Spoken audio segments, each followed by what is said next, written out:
সংস্কার ছাড়া নির্বাচন হলে আবারও মাথাচাড়া দেওয়ার সুযোগ পাবে অপরাধীরা, বলছে এনসিপি। আনুপাতিক পদ্ধতিতে ভোট হলে আরও বেশি স্বৈরশাসনের শঙ্কা বিএনপির। মাদকের ব্যবসা নিয়ে বিরোধ। কুমিল্লার মুরাদনগরে নারী সহ একই পরিবারের ৩ জনকে পিটিয়ে হত্যা। হবিগঞ্জে চোর ধরতে গিয়ে ছুরিকাঘাতে প্রাণ গেল স্কুল ছাত্রের। ভোলায় স্বামীকে আটকে স্ত্রীকে সংঘবদ্ধ ধর্ষণের ঘটনায় মূল অভিযুক্ত সহ গ্রেফতার ৪। মুরাদনগরে গৃহবধূ ধর্ষণ মামলায় ৪ জন ৩ দিনের রিমান্ডে।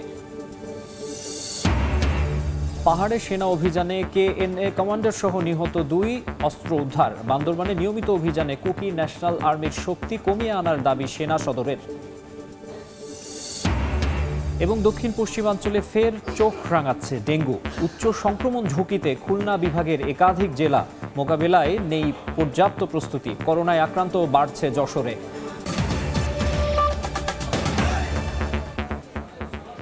বাংলার সময়ের সঙ্গে আছি আমি মাকসুম আলম খান। শুরুতেই রক্তাক্ত জুলাই প্রসঙ্গ।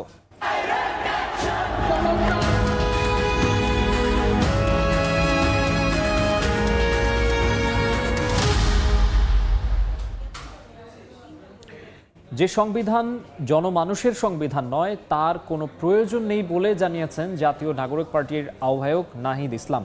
কেউ যদি মনে করে পুরানো বন্দোবস্ত আবারও ফিরে আসবে, তাদের অবস্থা হাসিনার মতো হবে বলে হুঁশিয়ারি করেন তিনি।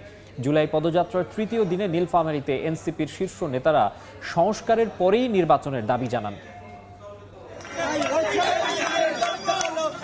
জুলাই শহীদদের স্মরণে মাসব্যাপী কর্মসূচি জাতীয় নাগরিক পার্টির। জুলাই পদযাত্রার ৩য় দিনে উত্তর জেলা নীলফামারীতে স্থানীয় নেতাকর্মীদের সঙ্গে কেন্দ্রীয় নেতাদের সম্মিলন। বৃহস্পতিবার সৈয়দপুরের হাতিখানা কবরস্থানে গার্মেন্টস কর্মী শহীদ সাজ্জাদের কবর জিয়ারত করেন তারা। পরে পথসভায় সংস্কার ও নির্বাচন বিষয়ে কথা বলেন হাসনাত আব্দুল্লাহ। নতুন বাংলাদেশে সবার আগে সংস্কার করতে হবে জানিয়ে তিনি বলেন, সংস্কার ছাড়া নির্বাচন হলে অপরাধীরা আবারও মাথাচাড়া দিয়ে ওঠার সুযোগ পাবে। নতুন বাংলাদেশ তো শুধুমাত্র যে সরকার পরিবর্তন, বিষয়টা এমন না। অবশ্যই সরকার পরিবর্তন হবে, কিন্তু সরকার পরিবর্তনের পূর্বে আমাদের সিস্টেমের পরিবর্তন প্রয়োজন।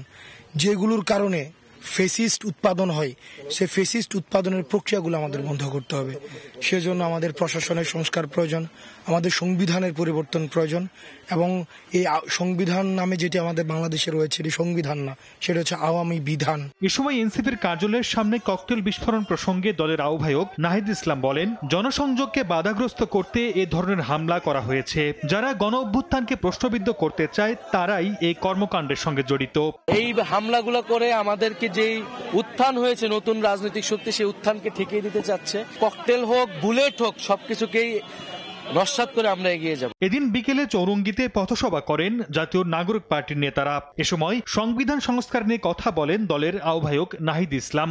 আর এনসিপি ক্ষমতায় গেলে তিস্তাপাড়ের বাসিন্দাদের ভাগ্য উন্নয়নে কাজ করার অঙ্গীকার করেন হাসনাত আব্দুল্লাহ।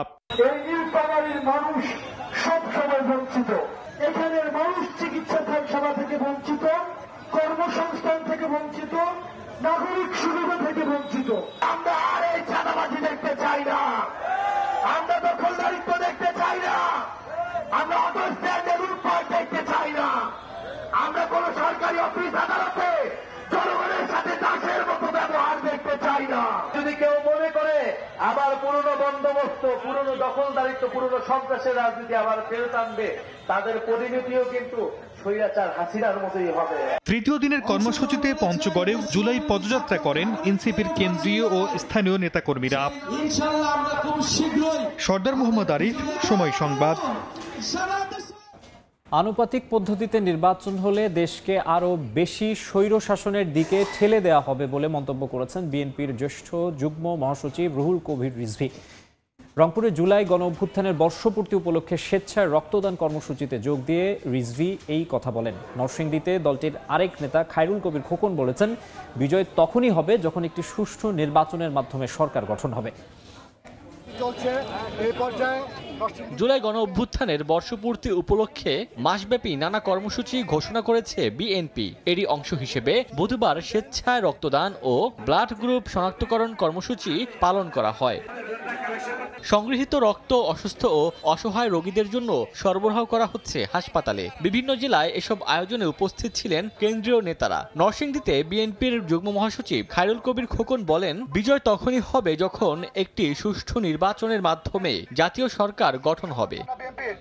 রংপুরে অংশ নেন দলটির জ্যেষ্ঠ যুগ্ম মহাসচিব রুহুল কবির রিজভী। বলেন, আনুপাতিক হারে ভোট হলে দেশকে আরো বেশি স্বৈরশাসনের দিকে ঠেলে দেওয়া হবে। এই আনুপাতিক ভোটের বিষয়টি আসবে তখন তো দলকে ভোট দিবে, দল তারপরে বেছে বেছে তার লোকদের এমপি বলে ঘোষণা করবে।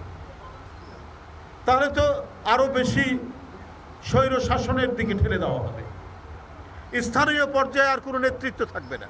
আমরা চেয়েছি সেই ভোট চিরায়ত গণতন্ত্রের যে ভোট, যারা বৈধ ভোটার তারা ভোট দিয়ে সর্বোচ্চ ভোট দিয়ে তার এলাকায় প্রতিনিধি নির্বাচন করবে। যে দলের প্রতিনিধিরা সবচেয়ে বেশি ভোট পাবে তারা সরকার গঠন। এদিকে ভোলায় ডক্টরস অ্যাসোসিয়েশন অব বাংলাদেশ ড্যাবের আয়োজনে স্বেচ্ছায় রক্তদান ও ব্লাড গ্রুপিং শনাক্তকরণ কর্মসূচি পালিত হয়েছে। ওমর ফারুক, সময় সংবাদ। অন্য প্রসঙ্গ, মাদক ব্যবসার অভিযোগ তুলে কুমিল্লায় একই পরিবারের ৩ জনকে হত্যা করা হয়েছে। গণপিটুনি দিয়ে তাদের হত্যা করা হয় বলে ধারণা করছে পুলিশ। এদিকে হবিগঞ্জে দুর্বৃত্তদের ছুরিকাঘাতে খুন হয়েছে ১০ম শ্রেণীর এক শিক্ষার্থী। কুমিল্লায় পিটিয়ে হত্যা করা হয়েছে নারীসহ একই পরিবারের ৩ জনকে। পুলিশ জানায়, মুরাদনগরের করইবাড়ি গ্রামের নিহত রবি দীর্ঘদিন ধরে মাদক ব্যবসার সঙ্গে জড়িত ছিলেন বলে অভিযোগ রয়েছে। এ নিয়ে এলাকাবাসীর সঙ্গে তাদের পরিবারের বিরোধ চলছিল। এরই জেরে বৃহস্পতিবার সকালে রুবি আক্তার, তার ছেলে রাসেল ও মেয়ে জোনাকির সঙ্গে বাগবিতণ্ডা ও হাতাহাতির ঘটনা ঘটে। এক পর্যায়ে নিজ বাড়িতে তাদের গণপিটুনি দেয় উত্তেজিত এলাকাবাসী। সেখান থেকে রুবি ও তার ছেলে মেয়ের মরদেহ উদ্ধার করে পুলিশ। স্থানীয়দের দাবি, দীর্ঘদিন ধরে চাঁদাবাজি, মাদক সহ সকল ধরনের অপরাধ নিয়ন্ত্রণ করত রুবি ও তার পরিবার। একটা লোক রাস্তা থেকে যাইতে হলো, একটা লোক টান দাই না, সেটা টাকা পয়সা মহিলা বাইলা জিনিসপত্র দেখলে জিনিসপত্র নিয়ে বিল্ডিং এর ভিতরে লাগিয়ে দিত। আমার মেয়েরা একটু বিজ্ঞানে বলতেছে, তারপরে ওরা এটাও শুনে নাই। এই আইন নিজের হাতে তুলে নিয়ে আইনকে নিজের মতো করে ব্যবহার করে যারা এই হত্যাকাণ্ড ঘটিয়েছে আমরা তাদের বিরুদ্ধে আইনানুগ ব্যবস্থা গ্রহণ করব। এদিকে ভোরে হবিগঞ্জের বানিয়াংচং উপজেলার ডাকঘর এলাকায় জনি দাস নামে এক শিক্ষার্থীকে ছুরিকাঘাত করে পালিয়ে যায় দুর্বৃত্তরা। পরে গুরুতর আহত অবস্থায় তাকে হবিগঞ্জ সদর আধুনিক হাসপাতালে নিলে চিকিৎসক তাকে মৃত ঘোষণা করেন।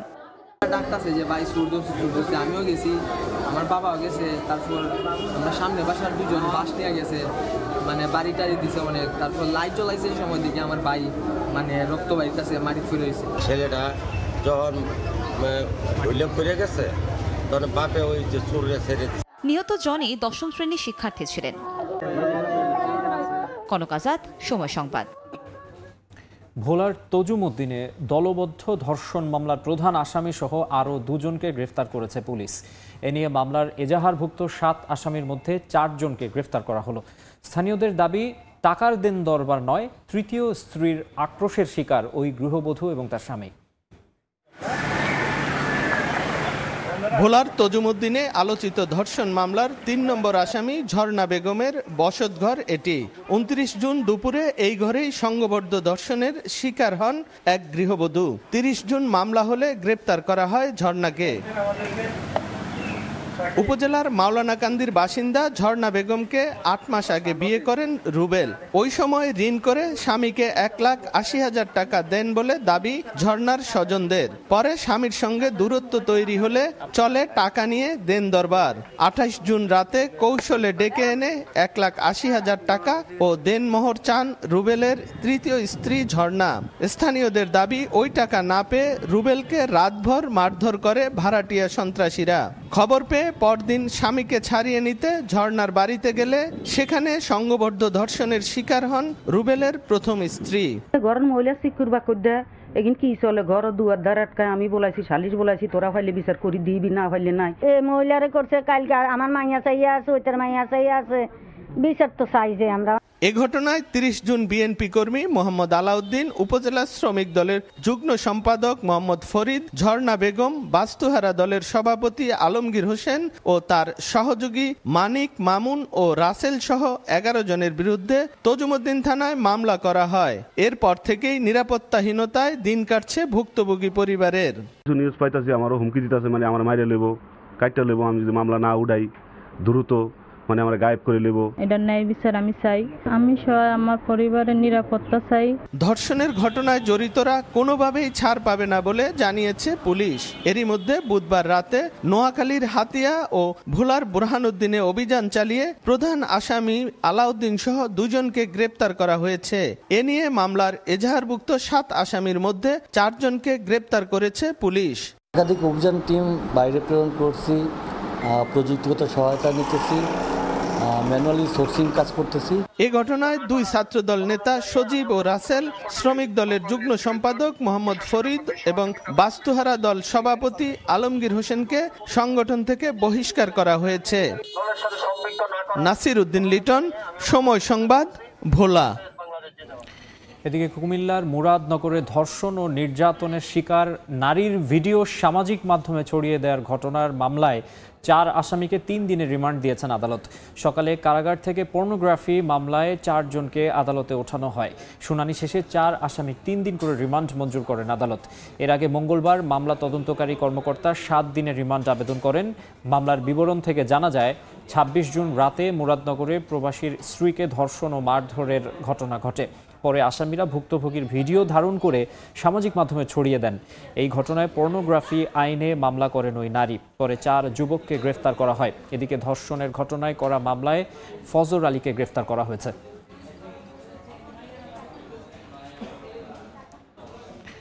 আবারও এনসিপির পদযাত্রার খবর। দেশ গড়তে জুলাই পদযাত্রার 3য় দিনে পঞ্চগড়ে এনসিপির পথসভা এবং গণসংযোগ চলছে। এই মুহূর্তে সেখানে আছেন সহকর্মী রেদওয়ান হিমেল। আমরা সরাসরি যাচ্ছি তার কাছে। হিমেল, উত্তরের জেলাগুলোতে জাতীয় নাগরিক পার্টি এনসিপি যারা নেতাকর্মীরা রয়েছেন তারা একেবারে কিন্তু জনসংযোগ পথসভায় একদম পুরা মাঠ চষে বেড়াচ্ছেন। প্রথমে যদি বলি, রংপুরের যে পীরগঞ্জ রয়েছে সেখানে কিন্তু আবু সাইদের কবরস্থানে জিয়ারত করে গত পরশুদিন জাতীয় পার্টি নাগরিক এনসিপির যে এই পদযাত্রা এবং গণসংযোগ এটার সূচনা হয় জুলাইকে সামনে রেখে, এবং এর পরে পরে কিন্তু আমরা দেখেছি রংপুর, লালমনিরহাট, গাইবান্ধা। আজকে আমরা 2টি জেলায় নীলফামারী এবং পঞ্চগড়ে কিন্তু গণসংযোগ করছেন জাতীয় নাগরিক পার্টি এনসিপি। সেখানে রয়েছেন জাতীয় নাগরিক পার্টির আহ্বায়ক নাহিদ ইসলাম, রয়েছেন দক্ষিণাঞ্চলের মুখ্য সংগঠক হাসনাত আব্দুল্লাহ, উত্তরাঞ্চলের মুখ্য সংগঠক সার্জিজ আলম সহ শীর্ষ কেন্দ্রীয় যারা নেতৃবৃন্দ এবং স্থানীয় নেতৃবৃন্দ। এখন আমরা রয়েছি পঞ্চগড় জেলায়। সেখানে কিন্তু তারা গণসংযোগ করেছেন। আজকে দিনব্যাপী প্রোগ্রাম ছিল নীলফামারী শহীদপুরে। সেখানে কিন্তু আমরা দেখেছি যে শহীদ যে সাজ্জাদ রয়েছেন তার কবরস্থানে কবর জিয়ারত করেছেন এবং তিনি কিন্তু 5 আগস্টে কিন্তু গুলিবিদ্ধ হয়ে এরপরে কিন্তু চিকিৎসাধীন অবস্থায় তিনি 6 আগস্ট মৃত্যুবরণ করেছেন। আমরা সবকিছু মিলে কিন্তু আমরা দেখেছি যে তার কবরস্থানে কবর জিয়ারত করার পর কিন্তু আমরা দেখেছি তার বাবার সঙ্গে তিনি কথা বলেছেন, এবং আমরা যে জাতীয় নাগরিক পার্টি এনসিপির যিনি আহ্বায়ক রয়েছেন তার সঙ্গে আমরা কথা বলছি, নাহিদ ইসলাম। তিনি আমাদেরকে যেমনটি বলেছেন যে জাতীয় নাগরিক পার্টি এনসিপির কার্যালয়ের সামনে যে ককটেল বিস্ফোরণ সেটা কিন্তু এই জনসংযোগ এবং পথসভাকে প্রতিহত করার জন্য বা নস্যাৎ করার জন্য একটা চেষ্টা চালাচ্ছে। তারা আমাদেরকে এমনটি বলছেন যে এই গণসংযোগ এবং এই পথসভা কোনো কিছুই ককটেল হোক, বোমা হোক, কোনো কিছু দিয়েই কিন্তু নস্যাৎ করা যাবে না। এবং তারা যেমন করে জেলা উপজেলা বিভিন্ন জেলায় আনাচে কানাচে গিয়ে মানুষদের দাঁড়ে গিয়ে তাদের এনসিপির সামনের দিনে যে রূপরেখা সেটি কিন্তু তারা তুলে ধরছেন, এবং আগামী দিনের রাষ্ট্র পরিচালনায় এনসিপি কিভাবে সামনের দিনে জনসাধারণকে নিয়ে কাজ করবে এর কথা কিন্তু তারা বলছেন। আজকে কিন্তু পঞ্চগড়ে তারা এই মুহূর্তে কিন্তু পথসভা করছেন, এরপরে তেঁতুলিয়া যাওয়ার কথা রয়েছে। সব মিলে জনসংযোগ পথসভায় এনসিপির নেতাকর্মীরা একেবারে কিন্তু মাঠ চষে বেড়াচ্ছেন। তো এই ছিল আমার কাছে থাকা পঞ্চগড় থেকে জাতীয় নাগরিক পার্টি এনসিপির পথসভার সর্বশেষ তথ্য। এনসিপির পথসভার সবশেষ খবর জানাতে পঞ্চগড় থেকে যুক্ত হয়েছিলেন সহকর্মী রেদওয়ান হিমেল। বান্দরবানের রুমায় সেনাবাহিনীর অভিযানে কুকি-চিন ন্যাশনাল আর্মির কমান্ডার সহ 2 সদস্য নিহত হয়েছেন। সকালে আন্তঃবাহিনীর জনসংযোগ পরিদপ্তর জানায়, কেএনএর সন্ত্রাসীরা রুমা উপজেলার দুর্গম মোয়ালপি পাড়া এলাকায় অবস্থান করছে এমন সংবাদের ভিত্তিতে বুধবার রাতে ওই এলাকায় অভিযানে যায় সেনাবাহিনী। উপস্থিতি টের পেয়ে কেএনএফ এর সন্ত্রাসীরা অতর্কিত হামলা চালালে আত্মরক্ষার্থে সেনাবাহিনীও পাল্টা গুলি চালায়। এ সময় গুলিবিদ্ধ হয়ে ঘটনাস্থলে মারা যায় কেএনএর কমান্ডার মেজর পুটিং সহ 2 সদস্য। পরে ঘটনাস্থলে তল্লাশি চালিয়ে 3টি এসএমজি, 1টি রাইফেল সহ অস্ত্র ও গোলা বারুদ উদ্ধার করা হয়।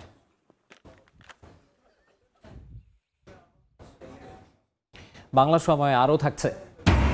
চালের দাম বৃদ্ধির জাতাকলে ভোক্তা। কুষ্টিয়ার মোকামে কেজিতে বেড়েছে 4 টাকা। হাটে ধানের দর বাড়ার অজুহাত মিল মালিকদের।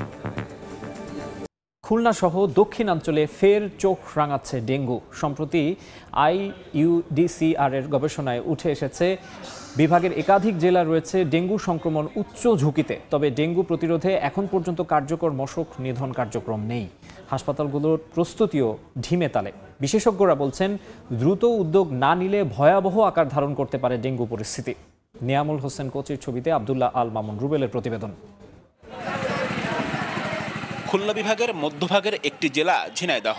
সম্প্রতি IEDCR ঝিনাইদহ শহরের 270টি বাড়ি ঘুরে 162টিতেই এডিস মশার লার্ভা পেয়েছে। এতে ঘনত্ব মাপার সূচক ব্রুটো ইন্ডেক্স দাঁড়িয়েছে 60%, যা উচ্চ ঝুঁকিপূর্ণ বলছে IEDCR। পাশের জেলা মাগুরাও রয়েছে উচ্চ ঝুঁকিতে। এখানকার ব্রুটো ইন্ডেক্স 55.5 ভাগ। তবে জেলা দুটিতে এখনও নেওয়া হয়নি ডেঙ্গু নিধনে দৃশ্যমান কোনো পদক্ষেপ। হাসপাতালগুলোর প্রস্তুতিও যৎসামান্য। বিকেল হলেই মশার জ্বালায় অতিষ্ঠ, সে যে কি পরিমাণ, মানে খুব আতঙ্কের ভিতরে আছি আমরা। পৌরসভা কর্তৃপক্ষ কোনো মশক নিধনের জন্য কোনো ব্যবস্থা নেয়নি। উচ্চ ঝুঁকি নির্ণয় না হলেও বিভাগের অন্য জেলাগুলোতেও বাড়ছে ডেঙ্গু রোগী। প্রতিদিনই ডেঙ্গুতে আক্রান্ত হয়ে হাসপাতালে ভর্তি হচ্ছেন রোগীরা। গত এক সপ্তাহে বিভাগের 10 জেলায় ডেঙ্গুতে আক্রান্ত হয়ে হাসপাতালে ভর্তি হয়েছেন 117 জন। বর্তমানে বিভিন্ন হাসপাতালে ভর্তি হয়ে চিকিৎসা নিচ্ছেন 57 রোগী। এবার ডেঙ্গু আক্রান্ত রোগীদের মধ্যে নতুন লক্ষণও দেখা গেছে। 3 দিন পরে আর কি খিঁচুনি উঠেছে, উঠলে আমরা ওই জায়গায় অ্যাম্বুলেন্স ফোন করে এনে এই জায়গায় নিয়ে আসি। সে বমি করতেছে, অসুস্থ পড়েছে, সে মানে অতিরিক্ত দুর্বল হয়ে পড়েছে। খাওয়ার সাথে সাথেই বমির সাথে রক্ত উঠছিল, এই জায়গায় আনার পরে বমি বন্ধ হয়েছে। IEDCR বলছে, খাওয়ার জন্য সংরক্ষিত বৃষ্টির পানি থেকে সম্প্রতি ভয়াবহ আকারে ডেঙ্গু ছড়িয়েছে বরগুনাতে। একই রকমভাবে খুলনা, বাগেরহাট ও সাতক্ষীরার অন্তত 7 উপজেলার কয়েক লাখ মানুষ বৃষ্টির পানি সংরক্ষণ করেন। এসব নিয়ে IEDCR এর এমন শঙ্কার প্রতিবেদনের পরেও স্বাস্থ্য বিভাগের উদাসীনতা কিংবা মশক নিধন কার্যক্রম জোরদার না করলে ভয়াবহ হতে পারে এ অঞ্চলের ডেঙ্গু পরিস্থিতি, মত বিশেষজ্ঞদের। এবছর ডেঙ্গু রোগীদের ক্ষেত্রে একটি নতুন প্রাদুর্ভাব দেখা দিয়েছে, যেটাকে আমরা বলছি খিঁচুনি এবং বমি ভাব। তো ধারণা করা হচ্ছে যে এটা ডেঙ্গু 1 সেরোটাইপ। এরকম পরিস্থিতিতে আমরা বলছি যে সমন্বিত ডেঙ্গু প্রতিরোধ কার্যক্রম প্রয়োজন। ডেঙ্গু নিয়ন্ত্রণে স্থানীয় প্রশাসন থেকে স্বাস্থ্যসেবায় নির্দেশনা দেওয়া হয়েছে বলছে স্বাস্থ্য অধিদপ্তর। চিকিৎসকদের যথেষ্ট পরিমাণে প্রশিক্ষিত করা হয়েছে। তাদের ডেঙ্গু রোগীর যে ফ্লুইড ম্যানেজমেন্ট কিভাবে করতে হবে, তার প্রোটোকল, সেগুলো সুন্দরভাবে চিকিৎসকরা জানেন। স্বাস্থ্য বিভাগের হিসাব বলছে, গত বছর খুলনা বিভাগে 10,000-এরও বেশি রোগী ডেঙ্গুতে আক্রান্ত হয়েছেন, যার মধ্যে প্রাণ হারিয়েছেন 35 জন। আব্দুল্লাহ আল মামুন রুবেল, সময় সংবাদ, খুলনা। এদিকে বরগুনায় ডেঙ্গুতে নতুন করে আরও 87 জন আক্রান্ত হয়েছেন। এ নিয়ে জেলায় মোট রোগীর সংখ্যা দাঁড়িয়েছে 3205 জনে। নতুন আক্রান্তদের মধ্যে বরগুনা সদর উপজেলায় 65 জন, আমতলীতে 4 জন, বেতাগীতে 2, বামন্নায় 4, পাথরঘাটায় 10 এবং তালতলির 2 জন। এছাড়া জেলায় ডেঙ্গুতে আক্রান্ত হয়ে চিকিৎসাধীন 236 জন। এখন পর্যন্ত জেলাটিতে ডেঙ্গুতে মারা গেছেন 28 জন। জুলাই অভ্যুত্থানে ছাত্র জনতার উপর হামলা মামলায় সাবেক এমপি নাইমুর রহমান দুর্জয়ের 4 দিনের রিমান্ড মঞ্জুর করেছেন আদালত। দুপুরে চিফ জুডিশিয়াল ম্যাজিস্ট্রেট আদালতে তুলে দুর্জয়ের 10 দিনের রিমান্ড আবেদন করে পুলিশ। শুনানি শেষে 4 দিনের রিমান্ড মঞ্জুর করেন বিচারক। এর আগে বুধবার রাতে রাজধানীর লালমাটিয়া থেকে দুর্জয়কে গ্রেফতার করে ডিবি। তিনি মানিকগঞ্জ 1 আসনের সংসদ সদস্য ও বিসিবির পরিচালক ছিলেন। গত বছরের 5 আগস্টের পর থেকে আত্মগোপনে ছিলেন এই আওয়ামী লীগ নেতা। দুর্জয় এমপি থাকাকালীন সময়ে সে সর্বোচ্চ দুর্নীতি করছে। স্কুল কলেজ এবং এলাকাবাসীকে জিম্মি করে সে বিভিন্ন রকম উৎকোচ গ্রহণ করছে। দুর্জয়ের সর্বোচ্চ শাস্তি দাবি করতেছি। স্কুল কলেজ ছাত্রীরা যেখানে শান্তিপূর্ণ অবস্থান করতেছিল, আজকের এই আসামি তার নির্দেশে এই আসামিরা এই শান্তিপূর্ণ সমাবেশে সেখানে উপর্যুপুরে গুলি করে। সেখানে গুলিতে শটগান, পিস্তল, রিভলভার, বুলেট এবং চাপাতি, রড, রামদা সব ব্যবহার করেছে এবং অনেক ছাত্র সেখানে আহত হয়েছে। 3 দফা বাস্তবায়নের দাবিতে বিক্ষোভ মিছিল ও সমাবেশ করেছেন রাজশাহী প্রকৌশল ও প্রযুক্তি বিশ্ববিদ্যালয়ের শিক্ষার্থীরা। বেলা 11:30টার দিকে রুয়েট গ্রন্থাগারের সামনে জড়ো হন তারা। সেখান থেকে মিছিল নিয়ে তালাইমারি মোড়ে গিয়ে অবস্থান নেন। শিক্ষার্থীদের দাবির মধ্যে রয়েছে ইঞ্জিনিয়ারিং নবম গ্রেডের সহকারী ইঞ্জিনিয়ার বা সমমানের পদে সবার জন্য পরীক্ষা বাধ্যতামূলক করা, টেকনিক্যাল 10ম গ্রেডের সাব অ্যাসিস্ট্যান্ট ইঞ্জিনিয়ার বা সমমানের পদের প্রায় 100% কোটা ডিপ্লোমা ডিগ্রিধারীদের জন্য রাখা, বিএসসি ডিগ্রি ছাড়া কেউ যাতে নামের আগে ইঞ্জিনিয়ার পরিচয় ব্যবহার করতে না পারেন তা নিয়ে নির্দেশনা জারির দাবিও জানিয়েছেন বিক্ষোভকারীরা।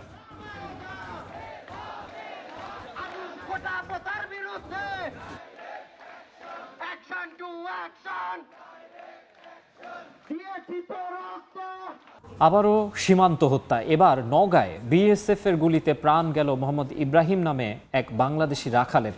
বুধবার রাতে পোরশা উপজেলার নিতপুর সীমান্ত এলাকায় শূন্যরেখার উপর দিয়ে একজোড়া মহিষ নিয়ে যাচ্ছিলেন ইব্রাহিম। এ সময় ভারতের আগ্রাবাদ বিএসএফ ক্যাম্পের সদস্যরা গুলি করলে ঘটনাস্থলেই মারা যান ইব্রাহিম। পরে বিএসএফ তার লাশ নিয়ে যায়। বিজিবি জানায় ঘটনার পরপরই পতাকা বৈঠকের উদ্যোগ নেওয়া হয়েছে, তবে সময় এখনও নির্ধারিত হয়নি।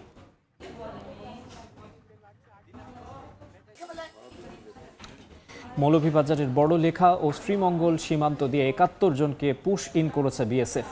বিজিবি জানায় সকালে বড়লেখা উপজেলার পাল্লাথলের পাহাড়ি এলাকায় 48 জনকে ঘোরাঘুরি করতে দেখেন স্থানীয়রা। এ সময় টহলরত বিজিবিকে জানালে তাদের আটক করে হেফাজতে নেওয়া হয়। জিজ্ঞাসাবাদে আটককৃতরা জানান তাদের মধ্যে কেউ চিকিৎসা নিতে, আবার কেউ কাজের সন্ধানে প্রায় 17 বছর আগে কুড়িগ্রাম ও যশোর সীমান্ত দিয়ে অবৈধভাবে ভারতে গিয়েছিলেন। এদিকে শ্রীমঙ্গল সীমান্ত দিয়ে আরও 23 জনকে পুশ ইন করা হয়েছে। ঢাকা ভাঙ্গা এক্সপ্রেসওয়ে থেকে অজ্ঞাত এক নারীর লাশ উদ্ধার করা হয়েছে। পুলিশ জানায় ভোরে উপজেলার কুতুবপুর মুন্সির বাজার এলাকায় এক্সপ্রেসওয়ের ঢাকামুখী লেনে এক নারীকে রক্তাক্ত অবস্থায় পড়ে থাকতে দেখেন স্থানীয়রা। খবর পেয়ে পুলিশ ঘটনাস্থলে পৌঁছে গুরুতর অবস্থায় ওই নারীকে উদ্ধার করে শিবচর উপজেলা স্বাস্থ্য কমপ্লেক্সে নিয়ে গেলে চিকিৎসক তাকে মৃত ঘোষণা করেন। এখন পর্যন্ত নিহতের পরিচয় শনাক্ত করা সম্ভব হয়নি। রাস্তা পার হওয়ার সময় দুর্ঘটনা ঘটে বলে প্রাথমিকভাবে ধারণা করা হচ্ছে। সময় কুষ্টিয়ার মোকামে সব ধরনের চালের কেজিতে দাম বেড়েছে 4 টাকা। পূর্ব ঘোষণা ছাড়া এমন দাম বৃদ্ধিতে বিপাকে পড়েছে ভোক্তারা। মিল মালিকদের দাবি, উত্তরাঞ্চলের হাটগুলোতে ধানের দাম বাড়ার প্রভাব পড়েছে মোকামে। বাবুল হোসেনের ক্যামেরায় এস.এম. রাশেদের রিপোর্ট। ভরা মৌসুমেও চাল কিনতে হচ্ছে বাড়তি দরে, এতে বিপাকে ভোক্তা। সব ধরনের চালের দেখা মেলে কুষ্টিয়ার খাজানগর মোকামে। তবে পরিবহন খরচ ও ধানের দর বৃদ্ধির অজুহাতে কেজি প্রতি দাম বেড়েছে 3 থেকে 4 টাকা পর্যন্ত, যার প্রভাবে মিল গেটে বেড়েছে 4 থেকে 5 টাকা, আর খুচরা বাজারে ঠেকেছে 6 টাকায়। হঠাৎ করেই আপনার হচ্ছে কিছুদিন ধরে চালের দাম 2 থেকে 3 টাকা করে কেজি প্রতি বেড়ে গেছে। আমাদের কিন্তু হচ্ছে তাই বিক্রি করতেছে। সরকারের কাছে আমাদের একটু দাবি যাতে চালের বাজার দিক তারা একটু খেয়াল রাখে। উত্তরাঞ্চলের হাটগুলোতে ধানের দাম এবং পরিবহন খরচ বাড়ায় এমন পরিস্থিতি সৃষ্টি হয়েছে বলে দাবি মিল মালিকদের। বিভিন্ন মোকামে আমরা ধানের দাম 200 থেকে 250 টাকা পার মনে বৃদ্ধি পেয়েছে। সেই কারণে মূলত চালের দাম বৃদ্ধি পেয়েছে আমাদের মিলগেটে। কুষ্টিয়া জেলা খাদ্য নিয়ন্ত্রণ অফিসের তথ্য মতে 173টি রাইস মিল রয়েছে। এস.এম. রাশেদ, সময় সংবাদ, কুষ্টিয়া। কাজে ব্যবহৃত সামগ্রী শিকারীদের তালিকা তৈরি করে গোয়েন্দা নজরদারি বাড়িয়েছে কর্তৃপক্ষ। তবে বন আইনের যুগ উপযোগী সংস্কার করে প্রয়োগের দাবি পরিবেশবাদীদের। আলী আকবর টুটুলের পাঠানো তথ্য ও আমিনুল ইসলামের ছবি নিয়ে রিপোর্ট। পূর্ব সুন্দরবন বিভাগের বনের গহীনে প্রায় ফাঁদ পেতে হরিণ শিকার করে আসছে একটি চক্র। জেলে ছদ্মবেশে বনে প্রবেশ করে মালা ফাঁদ, হাঁটা ফাঁদ ও ছিটকা ফাঁদ পেতে রেখে আসে তারা। এলাকাবাসী বলছেন, সুন্দরবন সংলগ্ন সাতক্ষীরা ও খুলনার কয়রা এলাকার চিহ্নিত চোরা শিকারীরা এ কাজের সঙ্গে যুক্ত। লাইলনের রশি দিয়ে ওরা ফাঁদ তৈরি করে অভিযানের মাধ্যমে আমরা প্রতিনিয়তই কিছু না কিছু ফাঁদ উদ্ধার করছি। বর্তমানে সুন্দরবনে সব ধরনের পাস বন্ধ থাকায় বন বিভাগ বিশেষ অভিযান পরিচালনা শুরু করে। গেল 2 মাসে বনের মধ্যে লুকিয়ে রাখা 3,500 ফাঁদ উদ্ধার এবং 53টি ট্রলার ও নৌকা জব্দ করা হয়েছে। স্কুল কলেজের স্টুডেন্টদেরকে নিয়ে চিত্রাঙ্কন প্রতিযোগিতার আয়োজন করেছি যেন তাদের মধ্যে সুন্দরবন বিষয়ে সচেতনতা বাড়ে। হরিণ শিকার রোধে শিকারীদের তালিকা তৈরি করে গোয়েন্দা নজরদারি বাড়ানো হয়েছে জানান সংশ্লিষ্ট কর্মকর্তা। অনেক গোয়েন্দা সংস্থার তথ্য নিয়ে আমরা কিন্তু 150 জনের তালিকা করেছি যারা পেশাদার হরিণ শিকারী। বন বিভাগের তথ্য মতে গত 2 মাসে সুন্দরবনের চাঁদপাই ও শরণখোলা রেঞ্জের বিভিন্ন এলাকায় 86টি অভিযানে 34 জনকে আটক ও 54টি মামলা করা হয়েছে। সময় সংবাদ, বাগেরহাট। বাংলা সময়ের শীর্ষ সংবাদগুলো জানিয়ে দিচ্ছে আরেকবার। সংস্কার ছাড়া নির্বাচন হলে আবারও মাথাচাড়া দেওয়ার সুযোগ পাবে অপরাধীরা, বলছে এনসিপি। আনুপাতিক পদ্ধতিতে ভোট হলে আরও বেশি স্বৈর শাসনের শঙ্কা বিএনপির। মাদকের ব্যবসা নিয়ে বিরোধ। কুমিল্লার মুরাদনগরে নারীসহ একই পরিবারের 3 জনকে পিটিয়ে হত্যা। হবিগঞ্জে চোর ধরতে গিয়ে ছুরিকাঘাতে প্রাণ গেল স্কুল ছাত্রের। এবং ভোলায় স্বামীকে আটকে স্ত্রীকে সংঘবদ্ধ ধর্ষণের ঘটনায় মূল অভিযুক্ত সহ গ্রেফতার 4। মুরাদনগরে গৃহবধূ ধর্ষণ মামলায় 4 জন 3 দিনের রিমান্ডে। এই ছিল বাংলা সময়ের, সঙ্গেই থাকুন সময়ের।